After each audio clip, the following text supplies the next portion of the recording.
dari semua belenggu dan ikatan. Jadi setelah kita tahu diutus oleh siapa dan diutus kepada siapa, maka yang ketiga kita harus tahu diutus membawa apa. Oke ya, jadi bicara misiologi itu 3 hal ini penting. Kita ini diutus oleh siapa, kepada siapa, dan membawa apa. Misiologi itu hati Tuhan yang satu-satunya. Saya ulangi, misiologi utusan ini adalah satu-satunya hati Tuhan. Tolong kita harus tegas dalam hal ini. Bapa di surga tidak punya hati yang lain kecuali menyelamatkan semua manusia. Ini hati Bapa kita.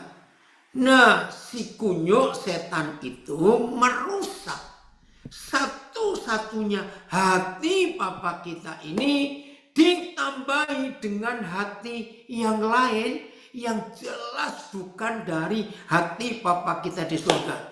Apa hati yang lain yang setan buat untuk gereja tertipu? Oh, mengerikan sekali. Setan berkata, buatkan gedung gereja yang megah.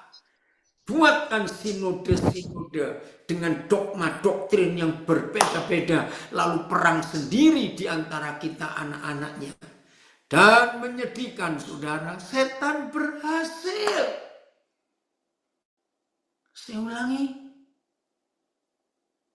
Ketika satu-satunya hati Tuhan itu dibelokkan, diselewengkan, ya, dikacaukan oleh si jahat, lalu muncul hati Tuhan yang lain-lain, dan hati Tuhan yang lain-lain ini masuk ke dalam semua gereja.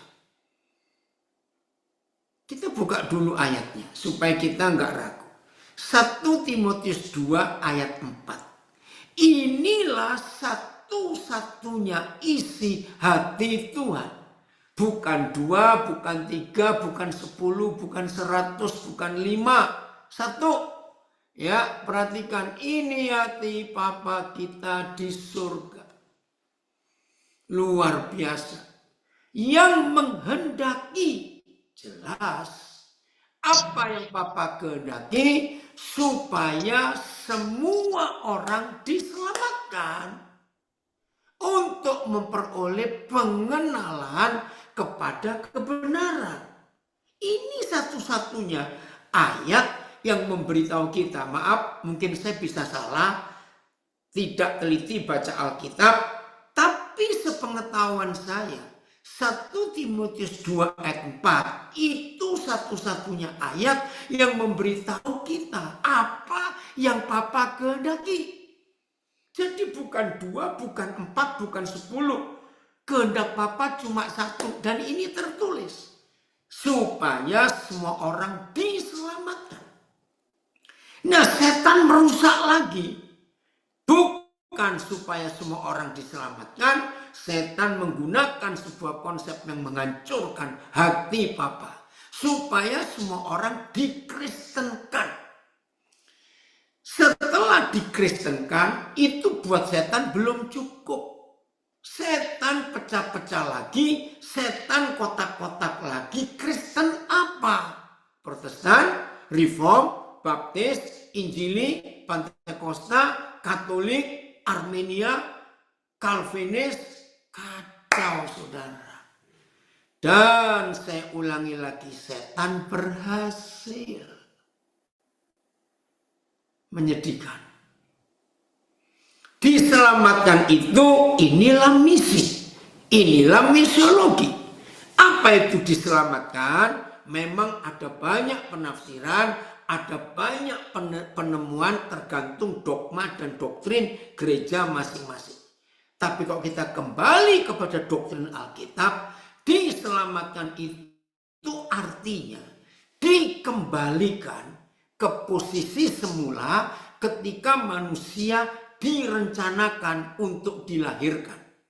Di mana ayatnya? Nggak usah dibuka, semua kita tahu. Kejadian 1:26. Jadi sebelum kita ada, Papa berfirman, baiklah kita menjadikan manusia, melahirkan manusia yang serupa dan segambar dengan dirinya.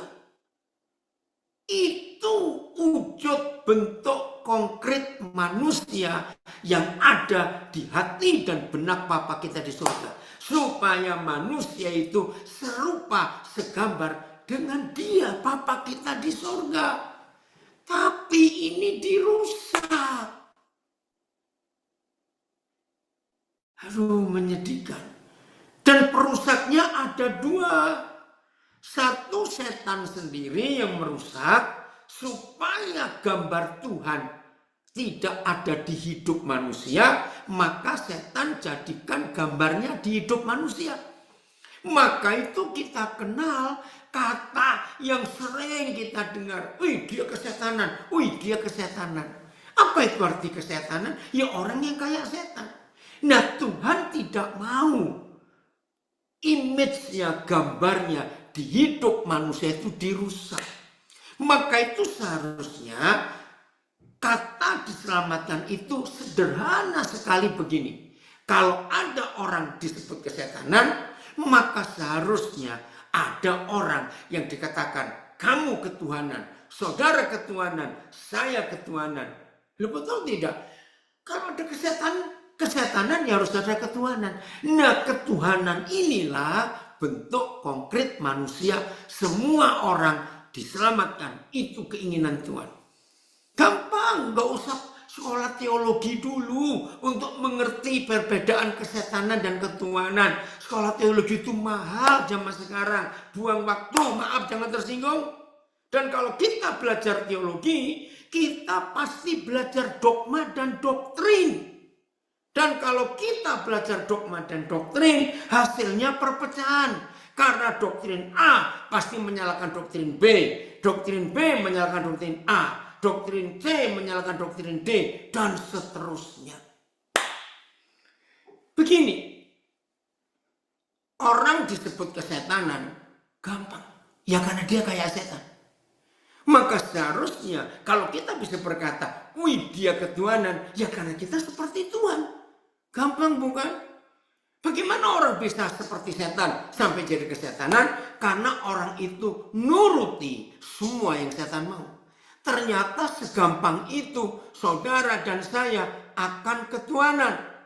Kalau kita mengambil keputusan menuruti, melakukan semua kehendak Bapa. Maka itu dalam doa Bapa kami yang saya akui sebagai doktrin tunggal. Tidak ada doktrin kedua, ketiga, keempat. Doktrin tunggal adalah doa Bapa kami. Apa kalimat yang penting supaya kita ketuhanan, bukan lagi kesetanan, dan itu terjadi karena pemberitaan Injil? Jawabannya pada kalimat ini. Jadilah kehendakmu. Sederhana. Orang kesetanan karena mereka melakukan kehendak setan. Kalau saudara dan saya ingin disebut ketuhanan, ya ini tadi, jadilah kehendakmu. Lakukan kehendak Bapa di hidup kita. Sehingga cara berpikir kita, cara kita mendengar sesuatu, cara kita menilai, melihat sesuatu, cara kita berkata sesuatu, cara kita berperasaan sesuatu, semuanya. Karena doktrin ini, jadilah kehendakmu. Nah doktrin gereja itu memaksa kita untuk jadilah kehendak sinode, kehendak doktrin kita. Maka itu orang Calvin gak akan suka pada orang Pantekosta. Orang Pantekosta tidak akan suka dengan Protestan. Orang Protestan gak akan suka dengan Katolik. Orang Katolik gak akan suka dengan Baptis. Orang Baptis gak suka dengan Advent dan seterusnya. Kacau dunia. Oh Tuhan ampuni kami. Jadi misiologi itu membuat manusia dikembalikan ke posisi semula waktu dijadikan. Apa posisi semula? Lagi sekali yang belum tahu silakan catat ayatnya. Kejadian 1 ayat 26. Itu saja. Yaitu serupa dan segambar dengan Tuhan. Setan merusak gambar diri Tuhan menjadi gambar diri setan di hidup manusia. Tuhan Yesus luar biasa. Nah, ini yang kita harus bawa. Maka itu saya ulangi, keinginan Papa, kehendak Papa, hati Papa hanya ada satu. Yaitu Papa ingin supaya semua orang diselamatkan. Untuk memperoleh pengenalan kepada kebenaran. Siapa kebenaran itu? Tuhan Yesus. Ada dalam firman-Nya. Itu saja yang Tuhan kehendaki. Ada yang tanya, bagaimana pendapat tentang keadaan dunia sekarang ini? Ya kayak setan semua. Nggak usah ditanya.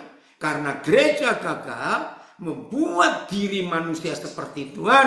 Akhirnya dunia jadi seperti setan. Ini keadaan dunia sekarang. Jelas ya saudara. Nah, apa sarananya? Ingat loh tadi, kata misiologi ada 3. Kita diutus oleh siapa? Kedua, kepada siapa? Dan sebagai utusan apa yang kita bawa? Harus tahu itu. Nah, inilah yang kita bawa. Roma 1 ayat 16. Ini yang kita bawa. Ada pendeta besar dari Inobonto. Haleluya. Ya. Roma 1 ayat yang ke-16. Kita melihat ini. Sebab, semua orang yang menjadi murid Yesus itu dapat mandat, dapat tugas, dapat tanggung jawab.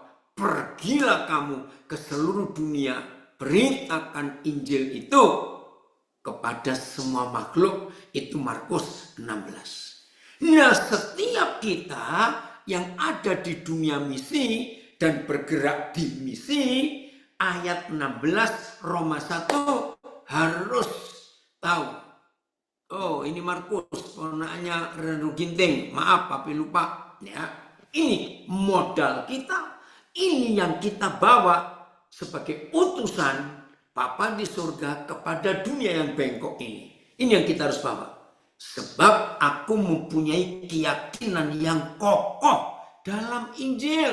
Wah, luar biasa ini. Punya keyakinan. Hebat Yesaya. Betul, firman yang jadi manusia dan menjadi manusia Tuhan. Itulah ketuhanan. Makasih nak. Ini anak saya dari Nabiri memberi komen. Apa keyakinan kita? Saya keluar sebentar dari ayat ini, bicara tentang keyakinan. Contoh, kalau ada seorang atau lebih yang dapat tugas dari sebuah perusahaan untuk menjadi penjual, sales istilah kita di Indonesia, penjual perfume, ya penjual alat-alat rumah tangga, ya penjual obat-obatan, pokoknya sales. Penjual apa saja. Itu latihan utamanya adalah yakin bahwa produk yang ditawarkan itu memang punya kelebihan yang tidak dimiliki oleh produk yang lain. Sehingga kalau para penjual itu bertemu dengan calon pembeli, maka mereka harus yakin bahwa barang ini memang hebat. Nah, saya beri contoh gampang aja. Apa yang terjadi dengan saudara? Kalau tiba-tiba datang 2-3 orang penjual parfum menawarkan ini parfum mahal, ini parfum begini. Tapi begitu mereka dekati saudara, hidung saudara bau sesuatu. Bau apa ini? Maafin. Ternyata bau badan si penjual parfum ini minta ampun busuknya. Ayo jujur, mau beli? Maafin, saya beri contoh jelek. Ya jelas tidak. Kamu nawarin kami parfum, tapi bau badanmu ampun deh. Nah, itu ilustrasinya. Ayo lihat lagi Roma 1 ayat 16. Dari Brisbane, anak saya gabung juga. Lihat, ini contoh penting. Jadi kalau saudara bermisi, misiologi, dan misi itu produk yang kita tawarkan cuma satu, yaitu Injil. Tidak boleh yang lain, harus Injil. Sebab aku mempunyai keyakinan yang kokoh dalam Injil, tidak bisa goyah. Saudara bersyukur kepada Tuhan. Tahun ini saya bersyukur 53 tahun saya memberitakan Injil. Saya pertama kali memberitakan Injil itu 26 Agustus tahun 1972. Dan bersyukur sampai hari ini Tuhan memampukan saya untuk tidak goyah di dalam menyampaikan Injil. Sebab aku mempunyai keyakinan yang kokoh dalam Injil. Karena Injil adalah kekuatan Tuhan. Kuasa, otoritas, power yang menyelamatkan. Nah, kembali kata diselamatkan. Yaitu mengembalikan posisi manusia yang sekarang kesetanan ini menjadi ketuhanan. Ini kekuatannya, yaitu Injil. Saya ulangi, sebab aku mempunyai keyakinan yang kokoh dalam Injil, karena Injil adalah kekuatan Tuhan yang menyelamatkan setiap orang yang percaya. Nah, jadi saudara dan saya dalam bermisi harus bisa meyakinkan orang yang kita beritakan Injil itu supaya mereka percaya. Yaitu tadi cara percayanya, penjual parfum harus meyakinkan bahwa parfum ini hebat. Bau badan kita bagaimana? Menawarkan vitamin, suplemen-suplemen, tapi kalau yang menawarkan wajahnya pucat, tidak ada semangat, kelihatan loyo, siapa mau beli suplemen dan vitamin itu? Bersyukur kepada Bapa di surga, Tuhan memampukan untuk saya menjadi pemberita Injil itu. Karena saya punya keyakinan dan buat orang percaya. Pertama-tama orang Yahudi, tetapi juga orang Yunani. Saya cuma bersaksi ya, kemuliaan bagi Tuhan. Hari Kamis yang lalu itu tanggal berapa ya? 27 November.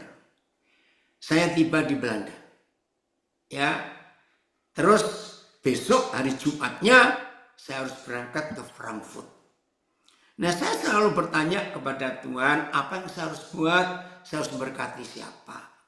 Yang menyebut saya Pak Paul Chang. Tahu ya Pak Paul Chang, istilahnya Nabi ke-26. Menjemput saya di Bandara Amsterdam. Terus saya bilang, ya Pak Paul Chang sedang melayani seorang anak. Ya, secara darah dia itu orang Kolombia. Tetapi sejak umur 8 bulan dia diadopsi oleh keluarga Belanda. Sehingga otomatis dia berwarga negara Belanda. Saya baru ketemu orang ini 2 kali. Ya, sebelum tanggal 28 November yang lalu. Nah, Roh Kudus gerakkan saya untuk saya ngajak dia ke Jerman tanggal 29 November kemarin. Nah, terus Pak Paul saya tanya, karena Pak Paul yang tahu di mana anak ini. Nah, sebetulnya Pak Paul juga agak meragukan, mungkin nggak masalah kalau saya ajak ke Jerman. Ya, tapi Pak Paul Chang sudah tahu bagaimana model pelayanan saya. Dengar ringkas cerita, ya udah dihubungi dan dia mau berangkat. Nah, malam itu di satu keluarga di kota Hoofddorp dekat Amsterdam, saya nginap di situ. Karena besoknya harus pagi-pagi naik kereta supaya gampang. Nah, anak ini ikut dipanggil Pak Paul. Datang. Saya tahu dia masih terikat dengan narkoba, saudara. Umurnya baru 31 tahun, tapi hidupnya sudah hancur, sudah rusak. Aduh, betul-betul mengerikan.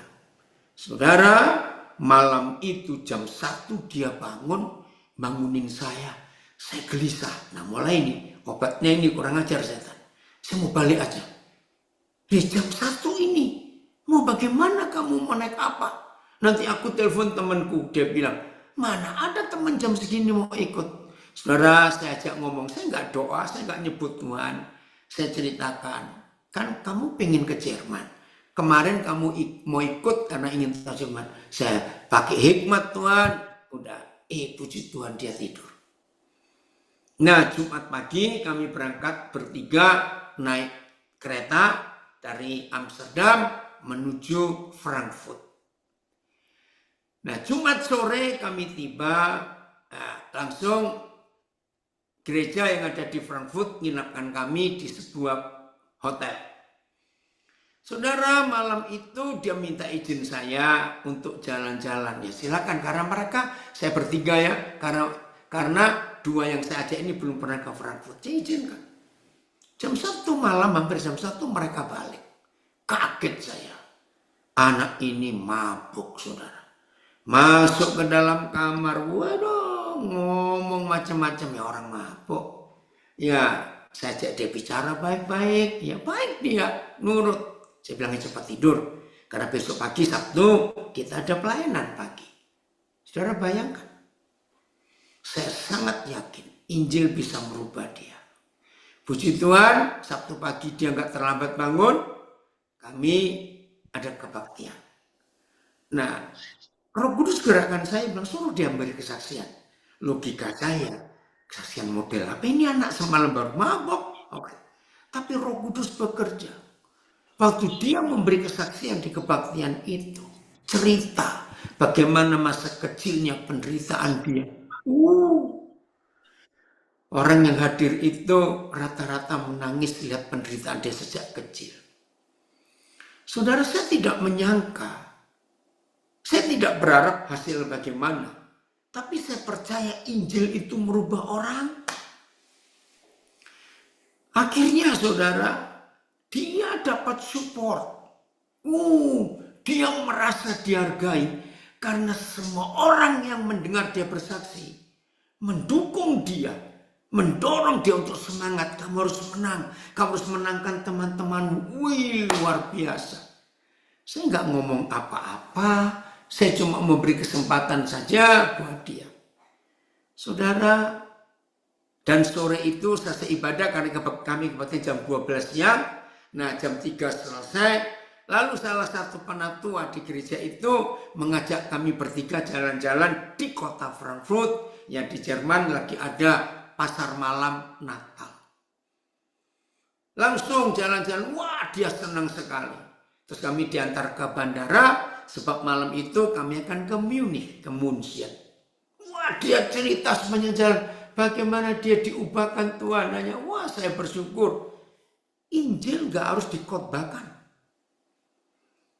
Karena Injil itu ditulis 4 hal oleh Tuhan Yesus. 1, Injil itu kasih. Nah, saya cuma menyatakan kasih kepada anak ini. Saya gak bicara tentang narkobanya, tentang apa. Kasih. Tidak ada kehidupan yang tidak membutuhkan kasih. Tolong para misiolog, para misionari, perhatikan 4 hal ini yang tercatat di Alkitab. Dan Tuhan Yesus yang mengatakan, 1, Injil itu kasih. Tidak ada kehidupan yang tidak membutuhkan kasih. Saudara perhatikan kira-kira hampir 4 tahun terakhir ini atau 3 tahun. Di sosial media kita, di Reel, di YouTube, ya ada film-film pendek tentang bagaimana hewan-hewan yang jahat, hewan buas, tapi begitu disayangi, termasuk burung-burung. Lihat aja di sosial media, hanya dikasihi hewan-hewan itu, termasuk ikan hiu yang di laut. Pernah perhatikan? Tolong lihat itu. Mereka sadar ada orang mengasihi aku. Dan akhirnya para hewan itu bisa berterima kasih. Nah ini loh, kalau Injil kita beritakan murni, tanpa bungkus dan label Katolik, Protestan, Pantekosta, Baptis, Advent, GMS, Juetani, dan Rock, dan macam-macam, maka orang akan terima. Yang kedua, Injil itu air hidup. Mana ada kehidupan gak butuh air? Yang ketiga, Injil itu garam dunia. Tidak semua orang butuh gula, tapi semua kehidupan butuh garam. Ya waktu saya masih kecil di desa tinggal, kaget. Saudara, ada sapi, ada kambing. Itu bisa nerobos ke dapurnya orang-orang desa. Saya kaget pertama, hanya cari garam. Jadi sapi, kambing itu tahu mereka butuh garam dan bisa masuk ke dapur orang dan cari garam. Itu seru kalau saya masih kecil, masih ingat, ada yang masih ingat itu. Yang keempat, Injil itu terang dunia. Nggak ada kehidupan nggak butuh terang. Nah, kalau Injil yang adalah kekuatan Tuhan, kita sampaikan murni sebagai kasih, sebagai air hidup, sebagai garam dunia, sebagai terang dunia. Percayalah, nggak ada orang yang menolak. Tapi ketika Injil, oi, adik saya dari Bali ikut gabung malam ya. Kalau Injil itu sebagai kasih, tapi dikasih label, ini kasih Katolik, ini kasih Protestan, ini kasih Pantekosta, ya hancur. Orang nggak mau. Sama seperti kalau suatu hari saudara belanja, ya mau cari beras, mau cari garam, mau cari minyak goreng, mau cari gula, mau cari bahan-bahan sehari-hari, kaget sampai di pasar, sampai di toko, loh kok ada label? Ada beras Kristen, gula Hindu, garam Buddha, dan sebagainya. Kacau nggak? Pasti orang beragama akan mencari yang semerek. Wih, luar biasa, betul Fitri. Injil itu kasih, air hidup, garam, terang dunia. Semua orang membutuhkannya. Kembali ke anak ini. Akhirnya penatua gereja di Frankfurt mengantar kami sampai ke bandara Frankfurt menuju Munich malam itu. Jam 9 kami take off. Sampai Frankfurt dijemput oleh gembala, sampai München dijemput oleh gembala, kembali kami dinapkan di hotel. Saudara, saya perhatikan anak ini berubah. Besok paginya hari Minggu kemarin ini ada ibadah. Nah, selama penjemputan dari bandara Munich sampai kami tempat nginap, gembala ini tanya, siapa ini dua orang yang saya ajak? Mereka cerita sendiri. Nah, yang satu juga mamanya orang Jawa, papanya Belanda asli. Tapi sejak dia lahir, dia nggak pernah ketemu siapa papanya. Yang ini umur 18 tahun. Saudara, ternyata gembala di Munich ini minta, boleh nggak mereka dua saksi? Oh, boleh. Kenapa tidak? Saudara, kembali terjadi hal yang luar biasa. Ketika anak ini memberi kesaksian, gereja itu mengalami zaman Tuhan. Luar biasa. Betul, Injil itu kehidupan. Saudara, nah sorenya itu ibadah pagi 10:30. Selesai ibadah, selesai makan siang. Ya, gembala gereja itu kembali mengajak dua anak saya ini untuk jalan-jalan di kota Munich. Mereka pun belum pernah ke Munich. Berangkatlah, saya nggak ikut. Senin siang kami balik ke Belanda. Wih, anak ini cerita. Wah, saya baru mengerti kehidupan yang seperti ini. Dan dia bilang, dia manggil saya papa. Kalau papa balik ke Munich lagi, ajak saya siang. Saya nggak ngomong agama, nggak ngomong apa. Hidupnya Tuhan jamah. Puji Tuhan untuk itu. Maka itu kita harus berani berkorban dalam hidup ini untuk menikmati kasih Tuhan yang bisa dinikmati oleh banyak orang. Jadi siapa yang ngutus, kepada siapa, dan bawa apa. Kita sudah ketemu. Injil kita bawa, bukan agama, bukan dogma. Injil yang hidup itu cuma satu. Yesus Kristus Tuhan. Dan Tuhan Yesus ini biar jadi Yesus yang asli.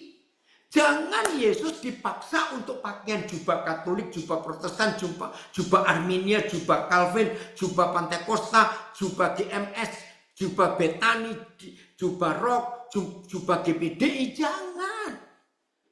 Biar Yesus itu Yesus. Jangan dibungkus pakai apa-apa. Jangan ada label. Ini yang buat kacau dunia. Jelas ya, Injil itu kekuatan Tuhan yang luar biasa.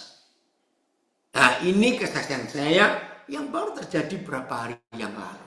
Betapa hebatnya kuasa Injil itu. yang bisa merubah orang. Sekarang yang saya mau ceritakan ada di Sorong.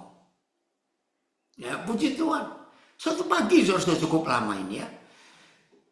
Saya tiba di stasiun Jogja. Ya, saya berangkat dari Jakarta.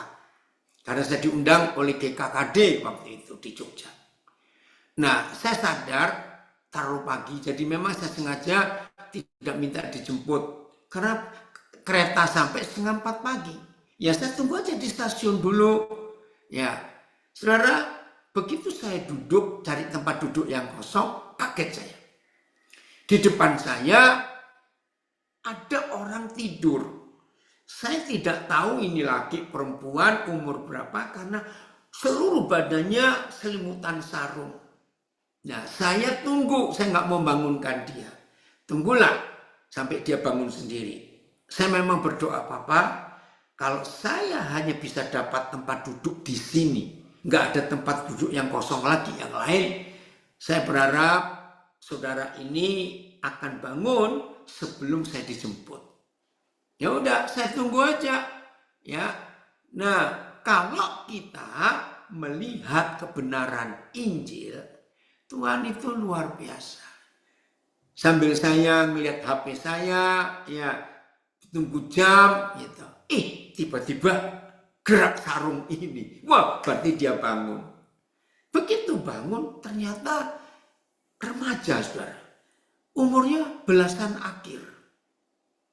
Kalimat pertama yang saya tanya, kamu mau sarapan enggak? Saya enggak ngomong agama. Saya enggak tanya dari mana. Mau sarapan enggak? Saudara sambil kocak-kocak mata, dia mengangguk. Mau sarapan enggak? Ya, dia mengangguk, maaf. Ya udah. Oke, saya tanya, kamu pengen sarapan apa? Dia bilang yang ada saja. Oi, Pak Semi. Orang Bandung hebat, kumaha ada mana ya. Ya udah, nah saya tolak-tolak, agak nggak terlalu jauh ada kantin yang sudah buka. Terus saya bilang pada dia, tolong jagakan barang saya ini, saya akan beli sarapan untuk kamu. Nggak lama saya balik, saya juga ikut makan supaya enak. Terus saya tanya, kamu asal dari mana? Dari Lampung. Oh ya? Kenapa kamu bisa sampai Jogja? Ya, saya itu cari kerjaan. Karena saya tinggal dengan ibu saya nggak punya bapak. Tapi sampai Jogja saya ditipu. Sehingga saya nggak tahu ini mau kemana. Seberapa hari kamu di Jogja? Hampir seminggu. Oh iya? Aduh. Lah selama ini kamu tinggal di mana? Ya di stasiun ini. Waduh. Begitu kamu tunggu ya. Nah, salah satu dari anggota GKKD yang menjemput saya ini, saya tahu dia punya rumah singgah untuk anak-anak jalanan ini. Saudara, akhirnya saya bilang setelah makan nanti kalau Bapak dijemput, kamu ikut ya. Nah, saya kenalkan, saudara, luar biasa Tuhan. Akhirnya anak ini bisa tinggal di rumah singgah. Ya, disekolahkan lagi oleh tim ini, dia lulus SMA. Nah, akhirnya dibilang, dia manggil saya Papa. Saya ikut Papa aja lah. Saya ajak dia ke Nabire. Puji Tuhan, pelayanan bagus, kerja. Akhirnya dia ketemu jodoh di Nabire. Ya saya melamar, dapat orang Semarang. Saya melamar di Semarang. Pernikahan mereka berlaku di Semarang, luar biasa. Akhirnya dengan istrinya, mereka balik ke Papua. Dengan cara Tuhan, mereka dapat promosi untuk kerja di Sorong. Saya nggak akan tahan dia. Nah, Injil bekerja. Nggak lewat agama. Ini yang kita syukuri, bagaimana Injil itu bisa menyelamatkan semua orang tanpa melihat latar belakangnya. Haleluya. Pak Fido sampai mana kamu? Jelas ya? Jadi maaf, saya cuma cerita untuk kemuliaan Tuhan. Dengan menyatakan Injil yang ada 4 hal. Kasih, air hidup, garam dunia, dan terang dunia. Kemuliaan buat Tuhan. Sampai hari ini. Sudah berjalan 53 tahun lebih. Saya belum pernah menginjil ditolak orang. Karena saya nggak bawa agama. Enggak. Saya bawa Yesus. Yang murni. Tanpa bungkus, tanpa jubah sesuatu. Biar Yesus itu Yesus. Yaitu tadi. Keren ya? Oke. Yohanes 17 ayat 8. Diutus misi itu modalnya cuma satu, otoritas. Dengar ya, menjadi misionaris itu modalnya cuma satu, otoritas. Bukan doa puasa, bukan hafal ayat Alkitab, bukan membawa surat tugas dari organisasi kita, tidak. Membawa Injil itu hanya butuh satu saja, yaitu otoritas. Dan otoritas itu dari Tuhan. Ini dia, Yohanes 17 ayat 8. Betul, Nathan, luar biasa Tuhan kita. Sebab segala firman yang engkau, Bapa, sampaikan kepadaku, Yesus. Saudara perhatikan segala firman. Nah ini kita harus tahu. Kalau ada segala firman, itu berarti ada sebagian firman. Hei Wawan, kapan berangkat ke New Yorknya? Oke ya, saya ulangi. Kalau ada segala firman, berarti ada sebagian firman. Betul. Kalau dari Papa di surga, itu segala firman. Tapi kalau dari gereja yang mengutus saudara, itu sebagian firman. Loh, apa bedanya? Beda. Segala firman itu yang utuh, lengkap. Dari Kejadian sampai Wahyu. Kalau sebagian firman, itulah doktrin dan dogma. Nah, itu membuat perpecahan. Apa yang terjadi dengan Tuhan Yesus setelah Bapa di surga menyampaikan segala firman-Nya kepada Yesus? Begini, dan segala firman itu Bapa telah kusampaikan kepada manusia, kepada mereka. Dengar ini. Apa hasilnya kalau segala firman itu telah disampaikan kepada manusia? Oh, hasilnya luar biasa. Dan mereka telah menerimanya. Haleluya. Mereka telah menerimanya. Saya keluar dulu dari kalimat ini. Roh Kudus memberi saya keyakinan. Setiap kali kita menginjil dan ada orang terima Injil itu, lalu orangnya tanya, nah setelah ini, setelah saya terima Yesus, saya harus masuk gereja mana? Ini celaka, saudara. Kalimat pertanyaan orang yang baru percaya Yesus, kalau ikut Yesus, masuk gereja mana? Ini usaha setan yang berhasil membuat Injil terkotak-kotak. Pertanyaan jiwa baru ini sangat menyakitkan Tuhan Yesus. Gerejanya kan cuma satu. Ini loh masalahnya. Tapi kalau kita menyampaikan segala firman tanpa embel-embel gereja A, B, C, D dan seterusnya, maka mereka telah menerimanya segala firman. Dan apa hasilnya kalau mereka sudah menerima segala firman? Lihat kalimat berikut. Mereka tahu benar-benar. Saudara, ternyata ada beda benar-benar tahu dan tahu benar-benar. Itu beda. Kalau benar-benar tahu, belum lengkap. Tapi kalau tahu benar-benar, yakin, cukup, titik. Tahu benar-benar apa? Nah ini otoritas. Bahwa aku datang daripadamu. Ini keren. Dan mereka mereka percaya bahwa engkaulah yang telah mengutus aku. Titik. Kacau dunia ketika masing-masing penginjil, masing-masing misionaris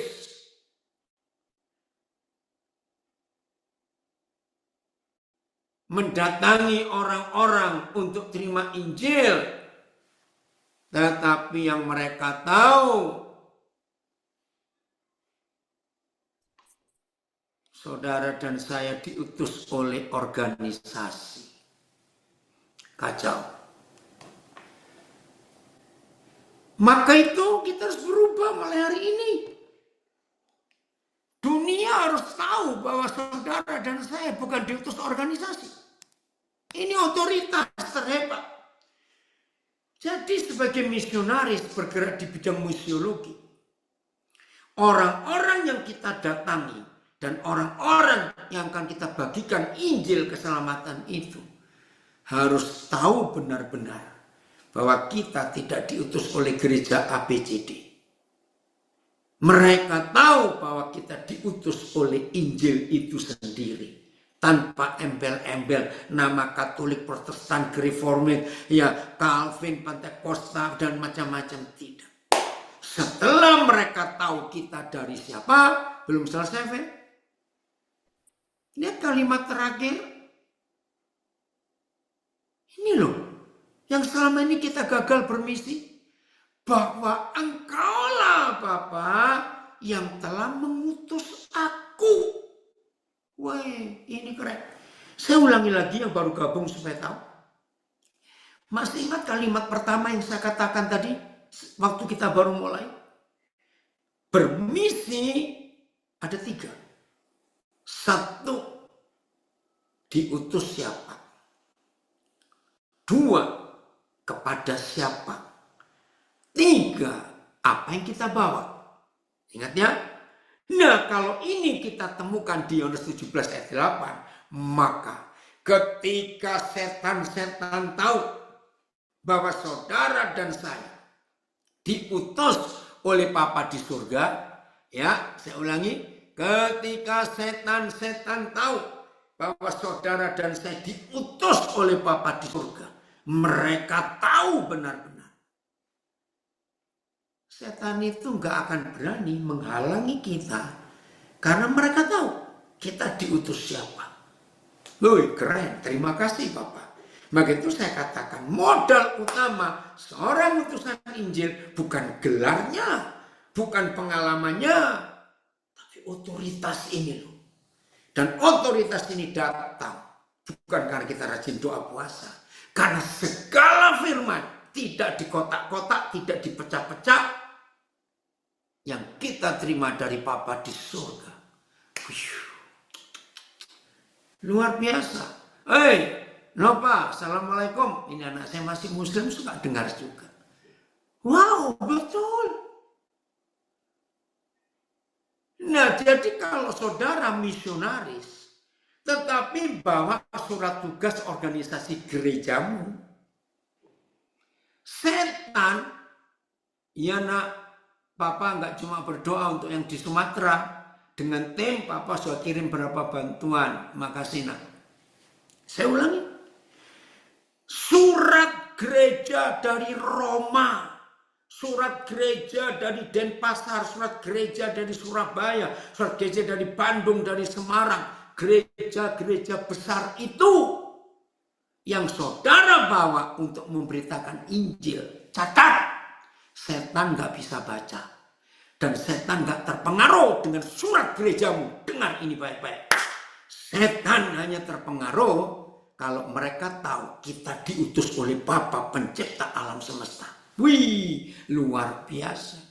Dan supaya setan tahu saudara dan saya membawa mandat mutlak dari kerajaan yang tak tergoyahkan itu, yang rajanya namanya Yesus Kristus Tuhan.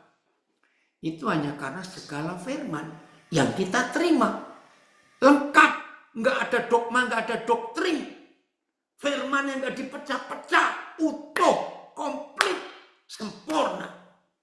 Kalau itu yang kita sampaikan, setan akan minggir karena ini otoritas. Keren ya, Yohanes 17 ayat 8 itu. Wih, luar biasa.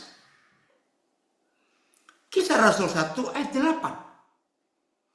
Kisah Rasul 1 ayat 8. Woi, Lexi, ini sahabat baik saya. Tadi kode telepon ya, Lexi, terima kasih ya. Salam buat semua saudara-saudaramu, lama nggak ketemu ya. Lihat ini Kisah Rasul 1 ayat 8. Tetapi kamu, kita murid-murid Yesus, akan menerima kuasa, menerima otoritas ketika Roh Kudus turun ke atas kamu. Dan kamu akan menjadi saksiku di Yerusalem, seluruh Yudea, Samaria, sampai ke ujung bumi. Ini otoritas. Haleluya. Terima kasih Bapak. Saudara, jadi modal utama utusan Injil bukan surat gereja. Maaf, bukan gelar. Mau master teologi, doktor teologi, setan berkata pret. Maaf. Karena setan gak bisa baca tulisan manusia dan kertas-kertas buatan gereja manapun juga. Catat ini baik-baik. Setan hanya mengakui saudara dan saya diutus siapa. Haleluya. Ini luar biasa. Menjadi saksiku. Kembali setan menyelewengkan. Menjadi saksi diubah menjadi pengkhotbahku. Itu teologi. Nah, karena diubah menjadi pengkhotbah daripada yang seharusnya jadi saksi, maka rata-rata murid-murid Tuhan Yesus itu takut menginjil. Karena merasa tidak sekolah teologi. Maka itu takut. Nah ini rusak. Saudara perhatikan. Semua cara setan merusak firman. Justru pakai firman. Ini kurang ajar. Menjadi saksi itu nggak perlu sekolah. Menjadi saksi itu hanya menceritakan ulang apa yang dialami, yang dirasakan, yang dilihat, yang didengar. Itu saja, ceritakan lagi. Nggak boleh ditambahin, nggak boleh dikurangi. Kalau saudara sempat ketemu beberapa anak-anak saya yang pernah tahu pengalaman ini. Lebih dari 1-2 kali, saudara. Saya naik taksi, naik angkot. Maka itu sampai hari ini, demi Injil, saya tidak pernah ingin punya mobil. Demi Injil. Saya naik kendaraan umum. Untuk bisa cerita tentang kehidupan yang sesungguhnya. Nah, berapa kali terjadi dengan istri saya. Terus saya kalau naik taksi kan harus 4 orang, ya toh, 3 di belakang, 1 sebelah sopir. Nah, kali itu ada kami pergi dengan satu anak kami yang Irian, Papua, satu yang Batak. Wah, di taksi itu kami rame berempat cerita. Terus supir taksi ini nyeletuk. Pak, Bapak kan Tionghoa. Ya kenapa? Kok anak Bapak lain? Wah, itu jadi kesaksian. Lalu 2 anak kami yang Batak dan Papua ini cerita. Oh, memang begitu. Papa mama kami itu nggak punya anak kandung. Kami ini anak-anaknya. Hah? Kok bisa seakrab itu? Apakah pada sebuah? Nah, 2 anak jawab. Iya Pak. Papa mama kami nggak bedakan warna kulit. Nggak bedakan bentuk rambut. Oh iya? Oh, akhirnya cerita. Saudara tahu, begitu kami turun bayar, loh, sopirnya ikut keluar. Saya heran, kenapa dia keluar? Saudara tahu, begitu kami keluar berempat, sopir di luar taksi juga. Wih, membuat semua kami. Dia bilang, Pak, boleh nggak Bapak peluk saya? Hah? Saya nggak pernah dapat kasih sayang ayah saya seperti Bapak dengan anak-anak tadi. Saya peluk saudara karena itu permintaannya. Meluk itu gratis kok. Saudara, dalam pelukannya itu dia nangis. Wow. Ini nggak sekali 2 kali kejadian. Keren ya. Injil itu gampang, menginjil itu gampang. Oke, kita harus berubah dalam hidup ini. Suatu kali Roh Kudus mengajak saya diskusi. Daniel, siapa penginjil pertama di dunia? Saya jawabnya Filipus. Karena dalam gereja Kisah Para Rasul, Filipus itu penginjil pertama yang keluar dari Yerusalem sampai ke Samaria. Iya toh, Filipus. Saya bilang bukan. Loh kok bukan? Siapa itu? Saudara, saya cari. Saya kaget. Hah? Penginjil pertama di dunia itu seorang pelacur. Oh iya? Hai, pelacur saudara. Oh maaf, ada yang salah ini. Maaf. Oh, kenapa dia? Bentar ya. Oke. Oh, maaf. Ya. Penginjil pertama di dunia itu pelacur. Bukan pendeta, bukan lulusan sekolah teologi. Ini ayatnya. Yohanes 4 ayat 39. Ayo kita lihat. Yohanes 4 ayat 39. Dan banyak orang Samaria dari kota itu. Ini misionaris pertama di dunia. Dan banyak orang Samaria dari kota itu telah menjadi percaya kepada Yesus. Karena perkataan perempuan itu yang bersaksi, bukan berkhotbah. Catat ini. Setan merusak, kata bersaksi jadi pengkhotbah, hancur Injil. Banyak orang Samaria dari kota itu telah menjadi percaya kepada Yesus karena perkataan perempuan itu yang bersaksi. Dia bukan khotbah. Apa saksinya? Yesus mengatakan segala sesuatu yang telah kuperbuat. Bukan khotbah, bersaksi. Kita lihat. Maaf ya, yang belum tahu, jangan saudara merasa, kok Pak Daniel itu jahat sekali ya, ngomong dia pelacur. Memang dia pelacur, tunggu. Siang itu, Tuhan Yesus sengaja mampir ke sumur Yakub yang di desa Sikar, Samaria. Kita lihat dulu ayat 2 dan 3. Yohanes 4 ini ya, ini awalnya. Woi, seru sekali. Ini cara kita memberitakan Injil jadi misionaris Tuhan yang menyuruh. Ayat 2 dan 3. Oh, ayat 3 dan 4. Maaf ya. Yohanes 4 ayat 3 dan 4. Yesus pun meninggalkan Yudea dan kembali lagi ke Galilea. Perhatikan. Kalau ada kalimat kembali lagi ke, kita tahu toh, berarti tadi sudah dari situ. Ya, Yesus pun meninggalkan Yudea dan kembali lagi ke Galilea.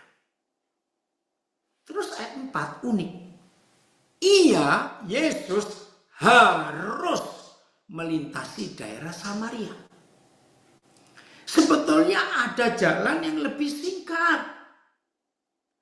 Tapi ada kata harus. Nah ini kita harus cari. Siapa yang mengharuskan? Jelas Bapa di surga. Lihat ayat 6. Di situ terdapat sumur Yakub. Yesus sangat letih oleh perjalanan. Karena itu Yesus duduk di pinggir sumur itu. Kira-kira pukul 12. Wih, sampai hari ini saudara, perjalanan dari Galilea, ya, maaf, dari Yudea ke Galilea itu padang gurun sampai hari ini. Panas jam 12. Nah, Yesus duduk di pinggir sumur itu. Ternyata Bapa di surga tahu siang itu, panas terik itu, ada seorang pribadi yang sedang sangat membutuhkan Tuhan. Maka itu Yesus anaknya disuruh balik. Tapi jalannya agak muter. Yesus nurut. Nah, datanglah seorang perempuan. Saya nggak usah baca, karena hampir semua kita tahu. Terus, nah, antara orang Yahudi dan orang Samaria itu nggak akur. Sampai hari ini, saudara, sampai hari ini. Itu gara-gara setelah Salomo meninggal, kerajaan pecah. Sampai hari ini Samaria dan Yahudi itu terpisah.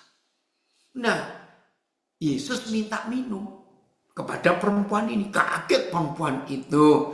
Ya, maka kata perempuan Samaria ayat 9, masakan engkau seorang Yahudi minta minum kepadaku seorang Samaria? Dijawab ayat 9 Yohanes 4, sebab orang Yahudi tidak bergaul dengan orang Samaria sampai hari ini.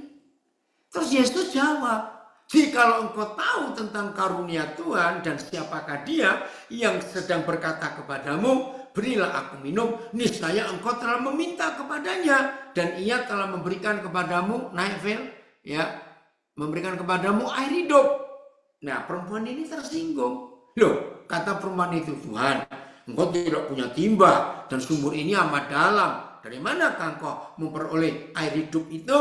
Nah, saya nggak usah baca lagi. Sudah tahu toh? Diterangkan, kalau kamu minum air sumur ini kamu akan haus lagi. Tapi kalau kamu minum air yang kuberikan kepadamu, kamu gak akan haus untuk selamanya. Bahkan air yang kuberikan menjadi mata air dalam dirimu. Wow, perempuan mana, orang mana yang gak mau terima air hidup? Saudara, tiap hari kita di Indonesia khususnya beli air minum, yaitu galon atau botol. Nah, tapi kalau kita dapat air hidup dari Tuhan, nggak perlu beli air seumur hidup, punya sumber sendiri, siapa yang nggak mau? Lalu Yesus bilang, oke, kalau kamu mau minum air yang kuberikan, panggil suamimu. Terus, ini ayat 16, kata Yesus kepadanya, pergilah, panggillah suamimu dan datang ke sini. Kata perempuan itu, ya mungkin hampir tersipu-sipu ya, aku tidak punya suami. Kata Yesus kepadanya, tepat katamu, bahwa engkau tidak mempunyai suami, sebab engkau sudah mempunyai 5 suami, keren. Dan yang ada sekarang padamu yang ke-6, itu pun bukan suamimu. Dalam hal ini engkau berkata benar. Maaf, apa profesi seorang perempuan? Kalau punya koleksi 6 laki-laki, maaf, bukan untuk merendahkan dia, tapi untuk mengangkat hebatnya kuasa Injil yang merubah hidup seseorang. Kata perempuan itu kepadanya, 19, Tuhan, naik Phil, Tuhan, nyata sekarang padaku bahwa engkau seorang nabi. Hari itu perempuan ini berubah hidupnya. Terus dia balik ke kampungnya sambil menceritakan, menjadi saksi kepada orang-orang tetangga-tetangganya. Maaf, saudara, maaf. Waktu dia berangkat siang itu, di mata tetangga, maaf, ya mereka akan kenal, ini pelacur. Pertanyaan saya berikut. Waktu setelah dia jumpa Tuhan Yesus dan balik lagi, maaf, tetangga-tetangga sudah tahu belum kalau dia sudah bertobat? Belum. Karena dari kemarin-kemarin bahkan sampai tadi dia berangkatnya masih pelacur, sekarang balik lagi ya masih pelacur. Mereka nggak tahu. Tetapi Injil yang merubah hidupnya, Injil itu membawa aura. Tahu kata aura? Maaf ya, saya punya kalimat yang jelek, tapi saya harus ngomong. Jujur jawab, buat kita mudah atau susah mempercayai mulut pelacur? Maaf, saya cuma tanya. Susah. Tapi Injil yang merubah hidup perempuan ini membuat mata tetangga. Ada perubahan ini tetangga kita ini. Perubahannya apa tidak dijelaskan. Tapi yang jelas tetangga-tetangga sekampungnya jadi percaya Yesus karena dia bersaksi. Nah ini loh. Jadi kesimpulannya sebelum saya serahkan kepada Pastor Kevin, menjadi misionaris itu tidak susah. Katakan amin. Hanya bersaksi apa yang kita alami, perjumpaan kita dengan Tuhan Yesus. Maka itu sebuah kejahatan. Kalau kita mengaku murid Yesus, orang percaya. Tapi mulut saudara terkunci rapat. Kalau mau bicara tentang Yesus. Tetapi nyeblak. Mulut ember dan mulut bocor. Kalau kita ceritakan tentang orang lain. Bertobat kamu para penjahat. Dalam nama Yesus. Saya ulangi. Kalau saudara mengaku murid Yesus, pernah berjumpa dengan Yesus entah kapan, tapi mulutmu sulit bersaksi tentang dia yang luar biasa. Tapi mulutmu mulut ember dan mulut bocor. Kalau engkau pinter gosip dan ngomongin orang lain, bertobat saudara. Yang seharusnya kita ini jadi duta-duta Injil, jadi duta kerajaan surga. Tapi akhirnya banyak di antara kita jadi duta neraka dan agen-agen setan. Hanya menceritakan jeleknya orang, menggosip, bertobat. Roh Kudus yang di dalam kita membuat kita berani bersaksi tanpa takut. Tuhan Yesus memberkati kita semua. Mulai hari ini jangan takut bersaksi, nggak perlu sekolah. Hanya menceritakan ulang apa yang kita alami waktu berjumpa dengan Tuhan Yesus. Itu saja. Katakan apa kabar kamu? Amin. Oke, saya kembalikan dulu kepada Pastor Kevin. Kevin mau bagaimana? Ayo, mau diskusi, mau apa? Silakan. Ya, shalom Koden. Shalom. Terima Ya, kasih. saya keluar dulu ya. Apa ini? Matikan videonya. Terima kasih. Banyak kali berkat-berkat yang kita sudah dapatkan ya Bapak Ibu ya. Tadi saya harus ganti popok anak dulu ini. Tidak apa-apa. Karena istri sedang jadi dosen. Amin. Iya. Ya, kita bersyukur Bapak Ibu saudara-saudara ya, bahwa esensi daripada Injil tadi itu sendiri sudah disampaikan yang sangat penting buat kita semua. Ada 4 hal yang saya catat di sini. Tadi adalah Injil itu kasih, Injil itu air hidup, Injil itu garam dunia, dan Injil itu adalah terang dunia. Sebagai seorang misionari atau orang yang akan membawa Kristus, bersaksi membawa Kristus, perhatikan tadi ya, bahwa kita tidak Dia bicara. tertawa itu. Hai, kenapa? Halo. Harus pintar bicara Bapak Ibu ya. Apa yang kita lihat, apa yang kita dengar, itu yang kita saksikan, katakan amin. Amin. Amin. Dan perhatikan, lalu saya sering sekali kalau dengar Koden itu khotbah bilang lebih baik jadi pelita daripada jadi pendeta begitu.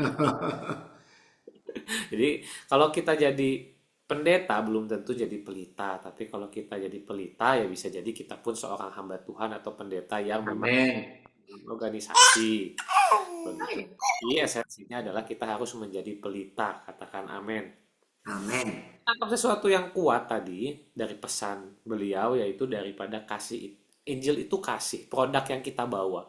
Menarik ya tadi dalam misiologi yang kita harus perhatikan, kita nggak mungkin jual parfum kalau badan kita sendiri bau ya. Betul. Kan itu tadi analogi yang menurut saya sangat bagus sekali. Dan saya juga lihat kalau orang jual suplemen, tadi yang dikatakan tadi ya, dia jual suplemen. Bayangkan seorang yang badannya sangat besar datang, nah sama Anda, lalu jual suplemen pelangsing. Nah dia sendiri badannya besar. Anda pasti tanya, lah kok kamu sendiri jual pelangsing, kamu sendiri nggak langsing, kan gitu ya.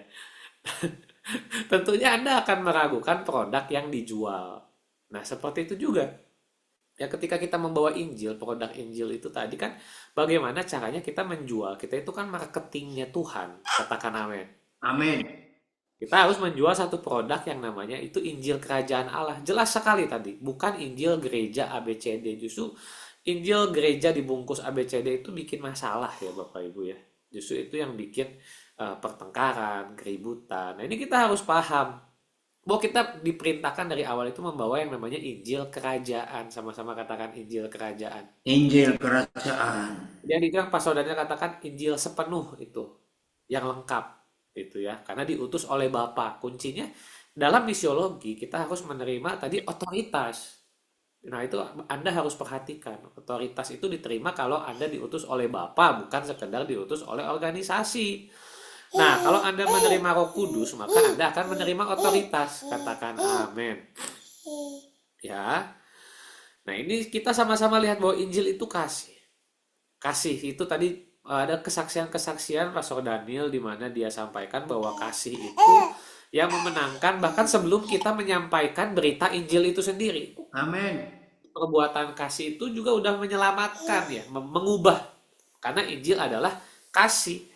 Ada satu istilah yang pepatah yang sering saya dengar itu adalah lebih baik eh, lebih baik satu tindakan nyata daripada 1000 khotbah atau 1000 perkataan kita.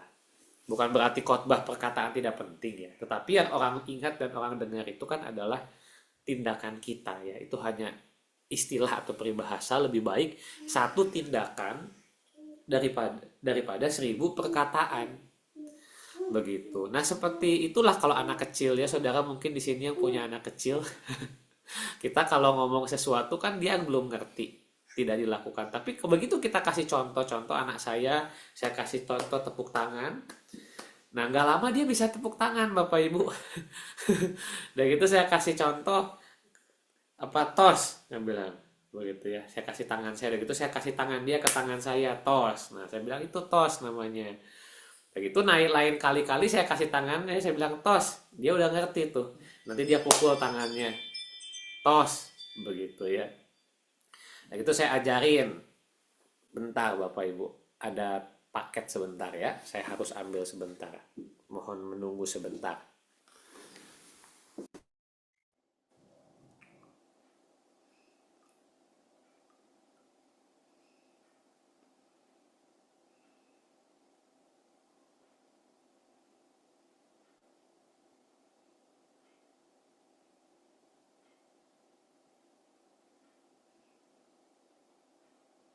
Ya, terima kasih sudah menunggu. Nah, saya ajarkan lagi tadi ya. Hal sayang papa gimana? Saya taruh tangannya di pipi saya, di pipi mamanya. Nah, ini sayang papa, ini namanya sayang mama.